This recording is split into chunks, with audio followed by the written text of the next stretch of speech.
So we're Yeah. live now. Look at all the folks who are joining us. We're live now. Tim Fullerton is here. Zach Kimball's here as well. You guys were, are you like Prince, formerly known as Something like White that. Dudes for Kamala? Something So like now that. you are, I want to fix this straight, make sure I get my lemon in. Now you are the Find Out podcast. Yes, sir. And That's you, correct. and you guys are a hit. So far, so good. So We let's think talk so. about what are you guys up to in this sort of post Kamala now Trump era? Are you like Yeah, we're up to we have a lot of tough conversations ahead, that's for sure. But that's kind of what we started this to do is, we felt like a lot of people on the left were just not having the tough conversations they had to have, and also just like not talking like regular people. And especially with, white men, we lost them aggressively in this last election. So we felt like even though on the surface, five white guys starting a podcast, probably not the best idea, our intentions are good, and that came through with people, and nobody seemed to care. They were just like, hey, this is great, we want to hear people have a real conversation. So that's kind of what we're trying to do. wait, well, so where's the diversity on your podcast? Doesn't exist. No, it's age diversity, Age and guests, perspective. and Hair perspective. color, glasses, no glasses, but Yep. Beards, let me no see. beard. Oh yeah, you do have, well, there's only one no beard.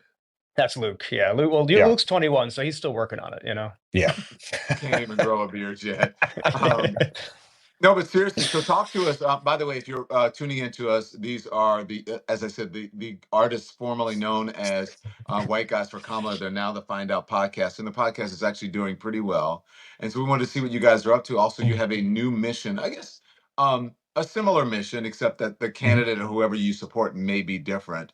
But what is this about? By the way, and they have a Substack as well. So Yep. smash the heart, smash the screen, so more people can tune into what we're doing right now. So let me ask you, where are we in this moment now? If you are, since you are the white dudes who can sort of gauge where we are in the zeitgeist right now. Yeah. Well, I think, we had a lot of success last fall with the White Dudes for Harris. But obviously we started in like August, so there wasn't a lot of time. But what we found was that there are a lot of people who look like us who are were very, very interested and engaged with electing Kamala Harris as the next president. And those people haven't gone away, and neither have we, but we have basically transitioned to this podcast so that we could keep these conversations going and keep talking to these people and let them know that there is space within the Democratic Party for them. And we know just from the numbers out there, like we need more men on the Democratic side in order to win elections. And so we were sort of trying to be a place for men and anybody to come and have these conversations. Some of them we will all agree on, and some of them we will disagree on, and that's what we've been doing. And I think that's why so many people have been listening to us since we launched literally 2.5 months ago. Yeah, I'm listening, Zach. I mean, for me, like this whole thing came from the idea that I looked at the right wing ecosystem of how they get their message out, and a lot of it really came from like just people having the perceived authenticity of what they're talking about, and like conversations just felt like you'd have it with whoever, just like somebody next door, somebody your friends, and I didn't see that on the left anywhere. It didn't really exist. It felt more like TED Talk, insider kind of stuff on the left, and it just didn't feel super accessible. And to me, that's not representative of how the left actually is. It's just the media ecosystem that exists within the left. So, like, I think a lot of what we're trying to do now is sort of look at what's been working for the right and replicate it, because it's not that we don't want to have those conversations, just nobody's doing it. So we felt like there's a huge gap in between what they're doing, what we're doing. Let's fill that gap up with the right content. And so far, 11 episodes in, we're doing it. I'm glad you mentioned that, because everyone, sort of discusses this in the context of the 2024 election, right? And what's happening in the streaming world. Do you think it is such a good idea to try to emulate the right on this, or should it be creating something new and different and dynamic, or something that is similar? I don't know what the answer is to that, because Right. there's an article in the New York Times, I think it's today, or was this week, I don't know if you saw it, about, who's going to be the Joe Rogan of the left. And I'm like, Right. I don't think the left actually needs a Joe Rogan. No, We don't need a Joe Rogan. That's not really our intent. Our intent is really to show that the type of conversation you can have is just not the type of conversation that's been had on the left, but it needs to be. Like, because for me personally, I'm a former Republican. I came to the left when Trump came around, and I think I know a lot of people from back in that world. The perception of the left from people in the middle and people who voted for Trump is that we're not capable of being authentic. That we're having these very Mm, scripted moments, and everything we do is too I agree. curated, and that's what we're trying to fight against. So I don't think you need a Joe Rogan to for the left to do that. You need everybody to do that, and you need to start to like set the conversational tone for everybody to say, hey, we can have tough conversations, we can say things the wrong way. Trump says things the wrong way every day, we can too. It sounds like you've been listening to me. You know how long I've been saying this? I'm familiar with your work. I've been saying this forever, and finally, I'm like, people are starting to catch on. Finally, Yeah. Yeah. but I feel the same way. It's the purity test on the left is just way too much, and Crazy. perfection. And the left Yeah. also, which is the dumbest thing, they get rid of their own um, uh, uh, probably biggest or brightest or most important voices because of some perceived slight, like, oh my Yes. God, this person didn't say this correctly, therefore we have to throw them off the boat or kick them 100%. off the island. And look at who is in the administration. Oh I my mean, Tim, God. seriously, look at who's in the administration. Look at Oh, who our Secretary of Defense is. I mean, oh. it's kind of ridiculous. Like, hello, Democrats, like, stop it. Well, and I think the reality is that the Democrats have a brand problem, and there have been some of us on the left, because I've been in the left. I worked on the 2008 Obama campaign in Chicago, and a lot of us have been saying we need an outside ecosystem to defend and promote democratic policies. And what we have really done over time is relied on email and SMS, which everyone's tired of, and relied on the media to carry water for us. And I just don't think it works. And I think we need to go directly to people, talk like they talk. Like, our policies are popular. I mean, in Missouri, there were some progressive pieces of legislation that passed in 2024, but Lucas Kuntz lost by like 20, 25 points. We have a national brand problem, and we need to get back to talking to people about how we are helping them. And we Yeah. have to live our values. Like, we all should be for banning stock trades. I can't believe that we are still in this world in which Congress hasn't done that yet. That, like, we should be leading on these things and saying we are for the working class, middle class Americans, and they are for millionaires and billionaires. And I just don't think we have really pushed that message strong enough and authentically enough. Hmm. Yeah, I don't. I wonder if I think they're trying to figure it out, but I wonder if they need like some sort of, the new school here in New York. Like, if there needs to be some adult education on like Mhm. shedding old bad habits for Democrats, and for people in power, so Mhm. that you don't end up with Al Franken, one of your most prominent and outspoken voices, like, sidelined. Right. It's Yeah. just, and you end up with people who are just sort of giving talking points. Well, I think you end up with Chuck Schumer. Sorry to It's say that. true. It's the truth. I mean, you feel like, at least coming as somewhat of an outsider to the party and relatively new to it, you feel like you have to thread this very difficult needle to be taken seriously by everybody in the party. And if you deviate a little bit from that path, you're just thrown off to the side of the road. And if you look at the right, they don't do that. I mean, here's the thing. I say this all the time.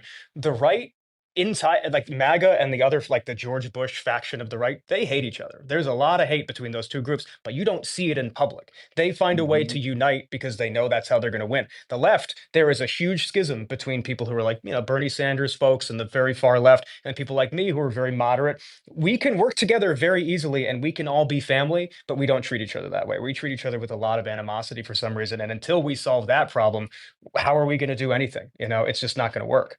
It's not so much animosity. I mean, I guess it is, but it's also distrust.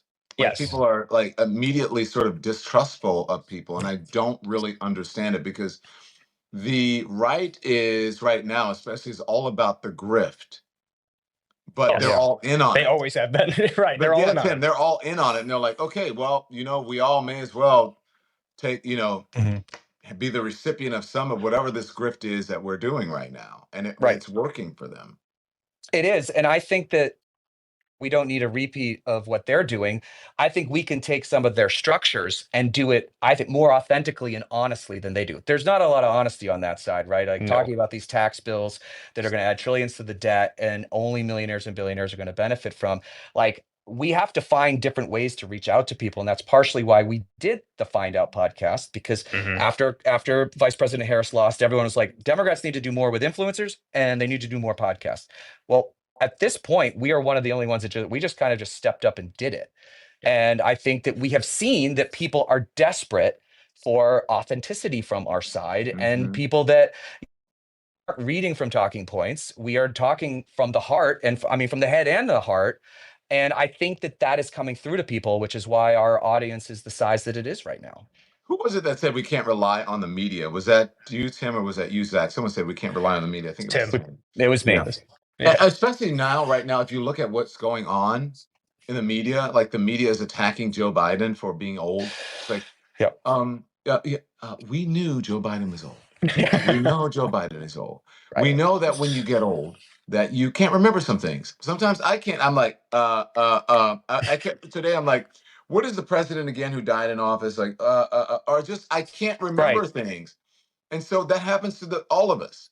And so, why are they so concerned right now with whether Joe Biden? Okay, fine. The history books will Hmm. they'll tell the story. If Joe Biden, if Right. his team covered up, okay, right.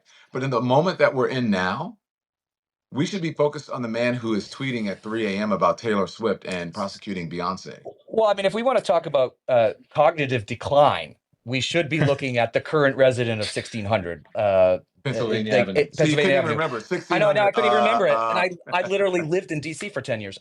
No, but I mean, I think, look, some of that conversation I understand, and I think within the party we need to talk about like how Lady got out and that sort of stuff.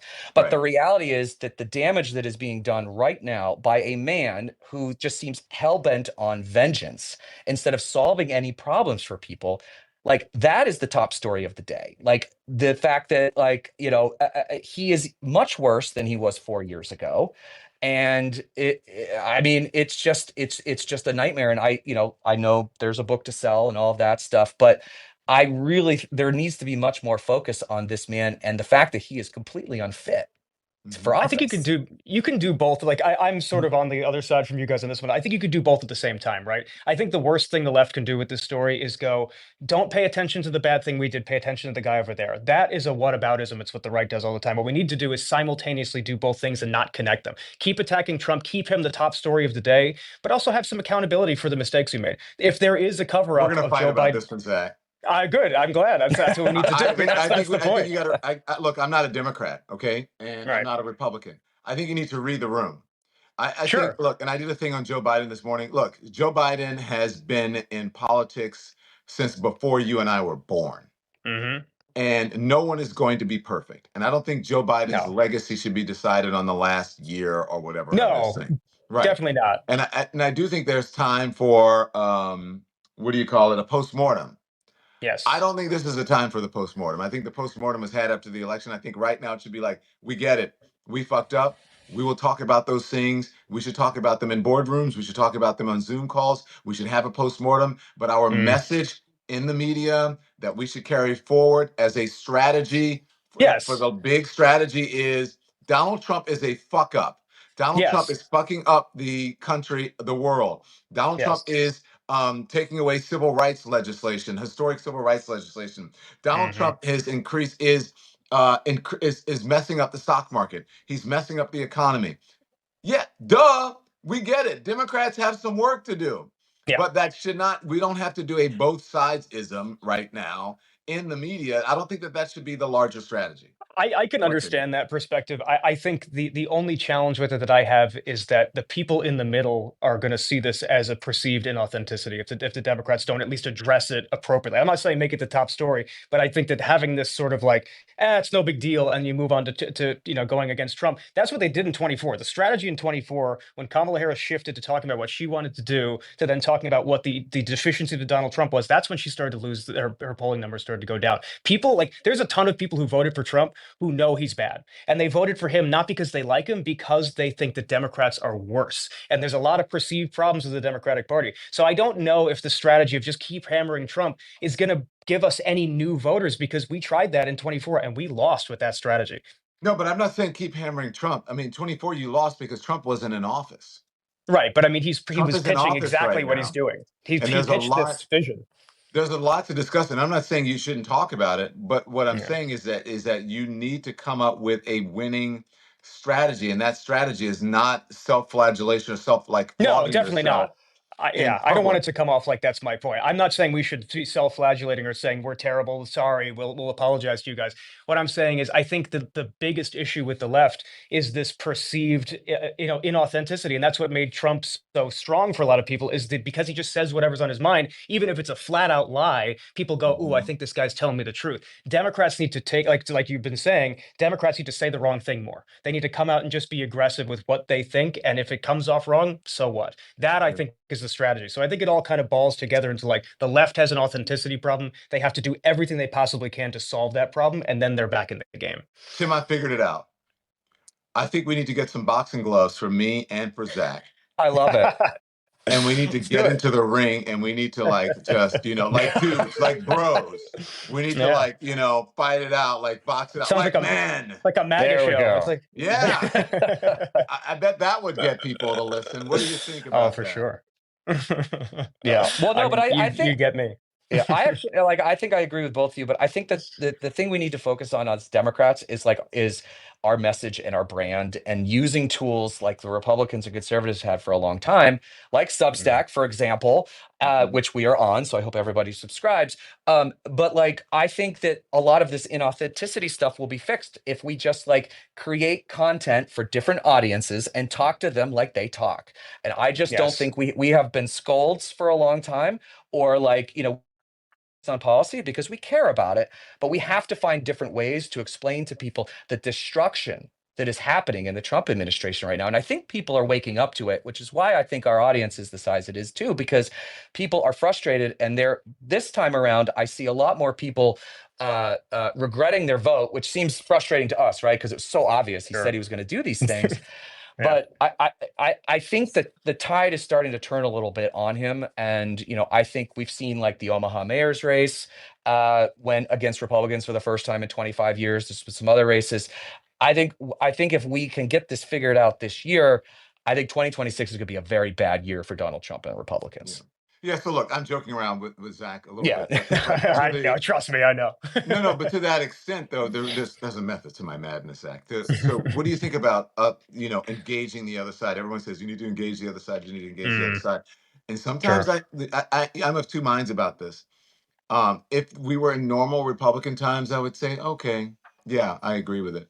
But the MAGA folks sometimes are so irrational, so illogical, so Yeah. fact averse that it's often a waste of time, and it just devolves into an argument where nothing gets accomplished. I don't know what you guys Yes. think about that. I completely agree with you. I think, like, look, there's in the right, there's a pool of people you're never going to get, and they're just far Mhm. gone, and it's a waste of time to platform them.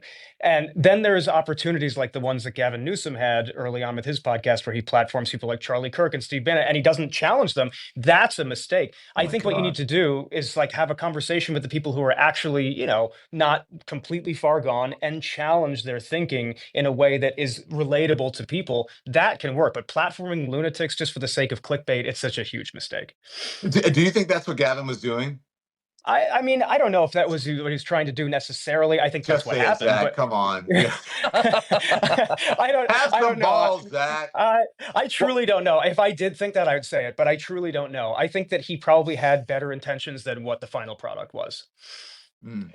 I think he was trying to tack to the center so that he would have a better shot in 2028, and I think it completely That's backfired. possible too. Yeah, that's Yeah, possible. I listened to some of the Charlie Kirk thing, and I stopped counting the lies that were coming out of his mouth because that's all he Mm, does, and there was no counter. It's like if you're going to have the conversation. Don't platform people. I mean, I don't actually agree with putting those guys on because they're disingenuous and they're not there for the right. right reasons. Like Yeah. Steve Bannon coming on and like talked about how Donald Trump was like I guess he was saying that we were going to be either out of like he was getting us out of the deficit. If he had stayed in office for 4 more years, we would have solved it. And it's like, that's just a complete lie that never got countered. So I think there's like 5 or 10% of them that maybe are gettable, but I would rather focus on the people who stayed home and they didn't vote. Mm. Because that to me is where you get your votes. We're not going to solve the MAGA thing by converting them. We're going to solve it by actually convincing people to walk out the door and vote and giving them a reason to vote. Yeah. Yeah. I'm just going to talk to Tim because he seems like he's actually. I'll say yes to whatever you want, Don. Sure. I think though, I'm No. not sure what I engaged Governor Newsom a little bit, but I don't think he was really open to it. And I engaged him like honestly to try to give him just some honest feedback. But I often find though that we talk about speaking to the other side or creating an ecosystem on the left or the center or whatever, and then people say that they want it, but then they end up just going on the Rogan. They want to go onto the biggest podcast with the Right. biggest Yeah. numbers on the right because they Yeah. think they're somehow going to get that vote. Yep. But instead of, they should be going on your podcast. They should be going on my show. They should be going on new folks Yep. who are coming up rather than engaging in the same old places. And I think that's I think it's ego. I do. Yeah, to a certain Yeah. degree. I mean, I think there's like certain people like Pete Buttigieg, who I think has done an amazing job of going on some of these territories and winning. So I think it's a question of like, what's the talent level of the person going on? Like Pete Buttigieg, I forget the name of the podcast, but those like right-wing comedians that have been having him and like Bernie Sanders I on, think it was like Andrew Flagrant or Schultz. something. Yeah, Yeah. whatever Andrew that. Schultz or somebody. He fucking killed it on that show. He can't, like, they're just sitting there listening to him explain why progressive politics works. Like, if you can send somebody in like Pete Buttigieg who can just change the minds of people because he's so good at explaining things, great. But if you're going on there like just to get eyes on you, it's going to be a disaster. Yeah, but what do you think that accomplishes anything? Like, do you think he won over any podcast, any bros, any? Maybe I don't know if I don't think you can That will win over actually anybody that fast. No. I think he won over some people. It's like, hey, because I've gone on those shows and they're like, oh, Sure. Don Lemon's not so bad because you know what? They're used to seeing the caricature of me or Right. the character that right wing media, whatever, has created for me, right? And then Sure. they actually talk to me and they go, where's that bad guy that So, you know what I'm saying? so I think that's the success metric for those shows. I don't think Not it's a necessarily. Hold on before you get. So my question was, does he win people over where he just seems more relatable, or someone on the left or center seems more relatable? Will they actually go out and vote for someone like Pete? Okay, that's my question. Go ahead. I'm sorry. I think they just go ahead, Tim. Sorry. I was going to say I don't know the answer to that, to be perfectly honest. I think that we need to be competing in a lot of different spaces, and I think some of these transformations, I'll call them, may take a long time. And I think that if even like you were saying, Don, that going on those shows kind of knocks down some of the nonsense that the right is saying about you or about Pete Buttigieg or whoever. I think it's helpful in that it lowers the anger or the rage towards us. But I actually think that going on shows like ours or yours and talking authentically to people about what you're actually going to do, I think probably brings you more votes in the long run. But I think it's an all of, I hate to say all of the above, but like I think that there's enough space to do all of it, and we should be at least trying. I don't think it's like, I don't think that's how we win elections, but I think that it is a helpful measure to just say, like, we're not afraid to go, right? We're happy we can go debate issues, but I don't think we're swinging millions of votes with that. No, and like I think for me too, the real driver of what's going to happen is going to be the real world effect of what Trump is doing on people. Like it's one thing to talk about messaging and to talk about how we're going to reach this person and that person.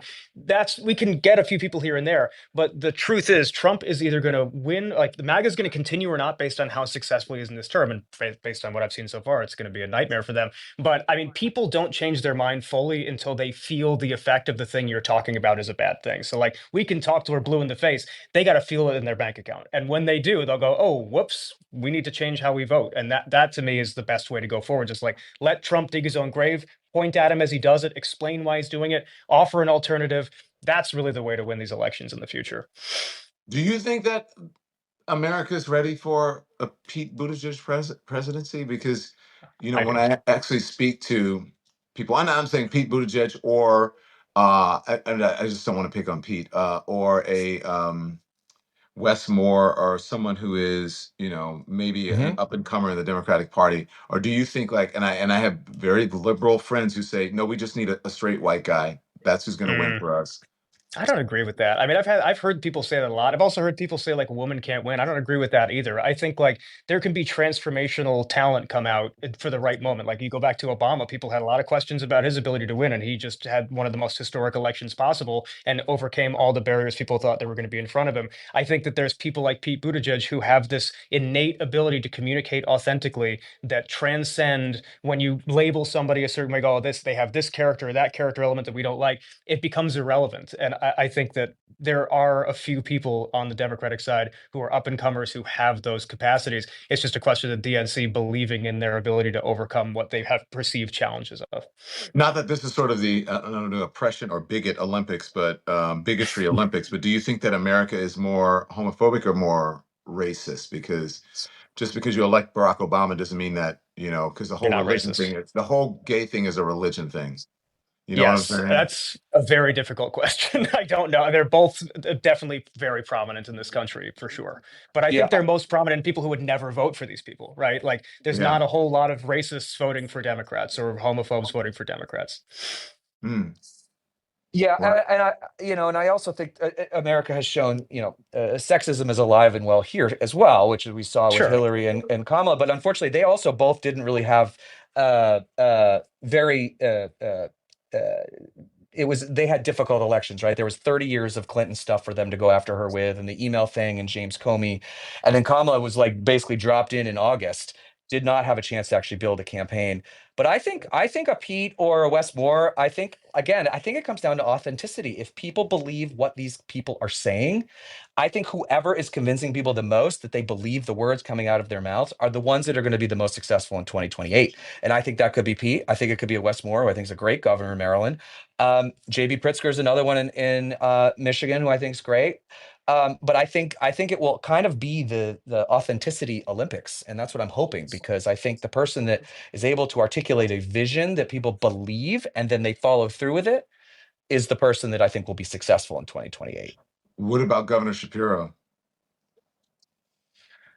I like him. Um, I like him. I like him. I like him. I think he's good. I think there's a real possibility. I mean, he's going to run, right? Like, I think all the people we No. mentioned are probably going to jump in.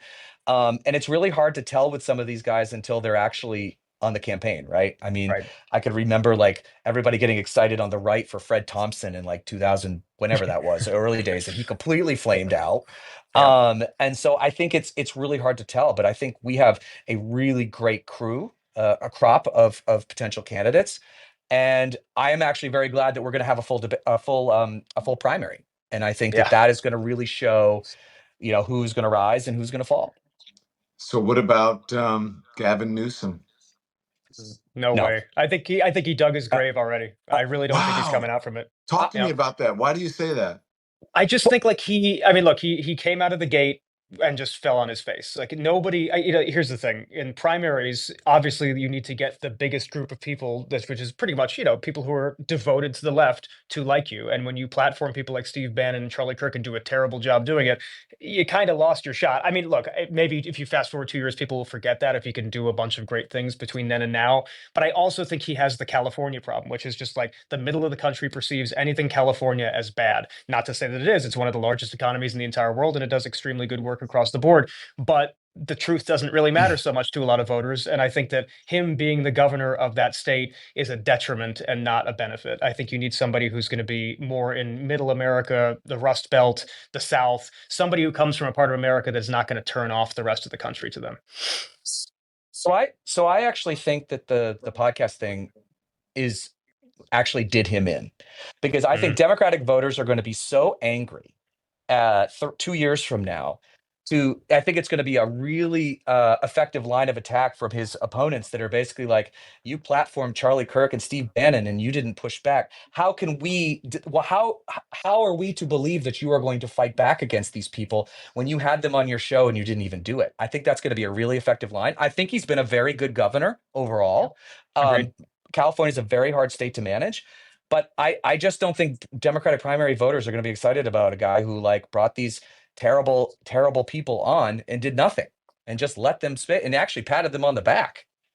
What do you guys think about why does it seem that Democratic politicians and pundits think that if they cozy up to the right, that they're somehow going to win that vote? And that's what I just worry. That's my same concern is what going on to the right wing shows. I'm not saying don't do it, Right. but is the expectation, is it a false expectation? You know? Oh, Yes. for sure, unquestionably. I mean, there's like I said before, there's a huge faction to the right that'll just never leave, and that's they're just dug in forever. And I don't even think there's many people on the right, even that aren't MAGA, that will leave. It's like Tim said, the people that are we need to focus on are the people who stayed home, and they are all across the spectrum of politics. And I think that it's okay to talk to those people who stayed home and try to convince them as to what the Democratic message is. But I think if our focus is to like flip Republicans to turn them to Democrats, that ain't happening. I mean, there's just not going to happen unless there's like a catastrophic failure under Trump that's like undeniable even to the MAGA folks. But I mean, that I could think happen. But I think we've that's it. I think we've also tried it and failed Yeah. miserably. And actually, if you look at the Democrat who has done the best over the past 30 years in election is Barack Obama, who was Mhm. anti-war in 2008. He did not cozy up to Republicans at all. He was very clear on his position and values, and he won the biggest landslide that we've seen in a generation. I mean, he won Indiana and North Carolina as an anti-war candidate in very conservative areas, which we wouldn't even dream of winning Indiana at this point. So I think that the candidate, I think like part of the reason I think Trump does so well, which drives me crazy, but like he owns his things, right? He doesn't apologize. And I think Democrats, there is a little bit of a message in there that like, no, own your beliefs. I think that everybody deserves health care. I think tax cuts for billionaires is outrageous. Like there's all of these things that the American people like believe in. And if we just own it, I think we will do much, much better. So you don't think that anyone in his campaign, this is all sarcasm, was advising him to campaign with Liz Cheney or Dick Cheney at the time? I'm just saying. I Imagine honestly that. like I actually thought the Harris campaign was generally pretty good, and I think that they were dealt a rough hand. But the Liz Cheney stuff, and I like Adam Kinzinger, but like it didn't work. And I think a lot Yeah. of people saw that and they said, well, if you're a Republican light, why don't we just vote for the Yeah. Republican? Yeah. Yeah. That's thank you very much. And nothing against Liz Cheney. I think that Liz Cheney Uh, and Adam Kinzinger, I love that they have a backbone, A hundred right? yes. They percent. have values and a core.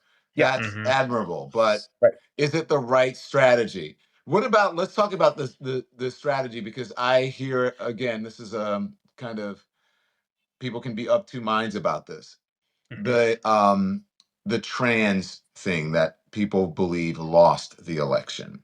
Because Mm. obviously the only the only party that's really concerned with protecting the rights of trans people and protecting their safety, that's Democrats, right? Yes. Yeah, Republicans but aren't. So then what do you do? Is it part of your messaging? Is it not? Like, where do I, you I guys I fall think on it that? has to be. I mean, the general, if you zoom out, it's protecting vulnerable people, right? Democrats need to lean into that being the core of what we are. We're not going to win anybody over by abandoning a group of people that we're purporting to, protect. That's a really bad strategy. I think Trump, I live in Georgia, so I live in a swing state. I was bombarded with ads, and every single Trump ad was, some kind of anti-trans message just trying to scare you. It's effective messaging, but just because there's effective messaging doesn't mean we have to abandon the people that we're trying to protect. I think that what we do is instead of abandoning them, we have a backbone and lean into defending them. And it's not going to be like, obviously, it's 1,000 issues to focus on. But if we're going to start abandoning whole groups just because the messaging is tough, that's going to make us look even worse. I think we need to stick to our values 100%. Hmm. Are you I guys? also I don't know. I don't know many dudes that can think like you guys. well, Are you That's sure why we you're got the show. dudes? no, but I agree, and I think also like we didn't really push back on that lie that they were No. talking about Yeah. either. I mean, like when you look at the trans athlete thing, it's just not that many people, and like, but Right. like look at Governor Mills in Maine, where I am from. Like she stood up to him on that. Like that was that She is whole a thing. boss. She is Yeah. great. It helped that she was attorney general before, so she knows it. But like she stood up and she said no. And Maine, Maine is a 50 52-48 But Tim, states. I wish that more people were like that. I wish the media was like that. I wish that more people were like, I'll see you in court. Fuck you. You know what I It's Yeah. mean? I think that's right. I think that Democrats should be angry and they should show it. I mean, what is happening right now is outrageous. This is one of the most dangerous periods in our history. And so, like, I'm sorry if I don't get excited when, the Senate Majority Leader sends a strongly worded letter about something. I don't care. I want, Right. and I know some of this is performative, but I want you to show me how angry you are. I Yeah. want you to feel as angry as I do. I want you to protect those trans kids as much as I do. Like, stand up for vulnerable communities. And I think for Zach and I, look, we are amongst the most privileged people in this country, and I think it is our duty to stand up for other people. And I think that is also why we are doing so well, because I think there are people waking up to this and saying enough is enough. You don't have to be this like masculine man to be a man and basically shit on everybody that's below you. I actually think what is a much more effective and much more masculine is lifting up people who need help. And that's what the message that we're trying to get here is that there is a space for you here. And we also want to send a signal to the establishment that we want you to fight. We want you Yeah. to use your privilege for good. And don't just send letters or say, oh, or write a tweet that's like, oh, no, we don't like that. No, show me something else and be strong. And I think the people who do that will do very well next year and in 2028. Well, Tim, thank you. Zach, I don't know. By the way, I Zach's like the used to haircut, that. though. The haircut I is am good, used to Zach. that. I appreciate that. No, you guys are great. You guys are great. I'd love to come on and chat with you guys on your pod sometimes. That'd be Or, awesome. We'd love to have Open you. invitation. Open invitation. that would be great. Absolutely. Thank you for standing up. Thank you, not for backing away afterwards. You could have just said, "Oh, well, we're just going to move on," but you didn't. You're still out there fighting the good fight. So, Yep. Yep. Tim Fullerton and Zach Kimball, thank you guys. Be well. You got it. Thanks so All Thanks, much. right. Don. You too. For the Take rest of the care. folks, I will see you back here at 3 p.m. with Michael Cohen for the Lemon Cohen Report, and then 5 o'clock Eastern on YouTube for the Don Lemon Show. Okay? So you guys, make sure you tune into the Find Out podcast, and you can get to see these two guys plus two more, and then maybe three when I come on and visit with them as well. So until then, have a great day, everybody. See you. Bye, guys. Thank Bye, you. Don. Thanks everyone for watching. Your support means the world to us. So make sure you hit the like button and you subscribe to our channel to make sure that you never ever miss a video. We're live every day, 10 a.m. Eastern time. We drop even more content at 2 p.m. Eastern and 5 p.m. Eastern. And if you want more Don Lemon Show content, we'd love for you to become a member of the Lemon community, where you will receive access to special community posts. You'll get exclusive content and members-only live shows. So head over to our channel page or click the join button on this video. Again, thank you for watching. We appreciate your love and your support, and we will see you next time.